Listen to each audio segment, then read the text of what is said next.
পাবনার সাঁথিয়ায় মধ্যরাতে গাছ ফেলে বাস ট্রাক সহ অন্তত 40টি গাড়িতে ডাকাতির ঘটনা ঘটেছে। শুক্রবার দিনগত রাতে 1:30টার দিকে পাবনার সাঁথিয়া সড়কে সেসানিয়ার পাশেই এই ঘটনা ঘটে। তবে গাড়ির সংখ্যা নিয়ে ভুক্তভোগী ও পুলিশ প্রশাসনের দ্বিমত রয়েছে। অন্যদিকে শরীয়তপুরের গ্রামে গণপিটুনিতে 2 ডাকাতের মৃত্যু হয়েছে।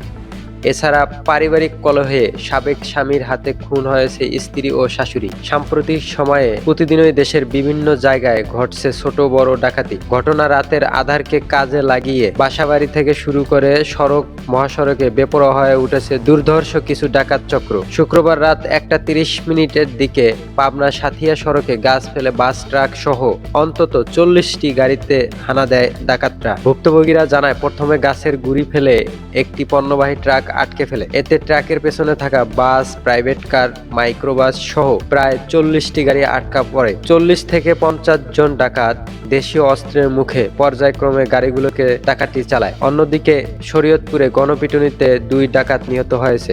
শুক্রবার রাতে সদর উপজেলায় দাঁতপুর গ্রামে এই ঘটনা ঘটে। স্থানীয়রা জানায়, কীর্তনাশা নদীতে স্পিড বোটে ট্রলার করে 24 থেকে 25 জনের একটি ডাকাত দল দাঁতপুর এলাকায় ডাকাতির প্রস্তুতির সময় নদীতে থাকা বলখেটের লোকজন তা টের পেয়ে ডাকাতদের ধাওয়া করে। এতে ডাকাতদের গুলিতে 3 জন আহত হয়। পরে মাইকে ঘোষণা শুনে এলাকাবাসী ডাকাতদের গণপিটুনি দিলে 2 জনের মৃত্যু হয়। এদিকে বগুড়ায় পারিবারিক কলহের জেরে বাড়িতে ঢুকে মা ও মেয়েকে কুপিয়ে হত্যা করা হয়েছে। স্বজনদের অভিযোগ, বগুড়া সদরে আকাশতলা এলাকায় রুবেল হোসেনের স্ত্রী সকিনার সঙ্গে বিচ্ছেদের বিষয় নিয়ে শুক্রবার রাতে তর্কে জড়ালে এক পর্যায়ে ধারালো অস্ত্র দিয়ে সকিনা ও তার মা আনোয়ারাকে হত্যা করে। এছাড়া কুড়িগ্রামের নাগেশ্বরী বেলাল হোসেন নামে এক অটোরিকশা চালকের মরদেহ উদ্ধার করেছে পুলিশ।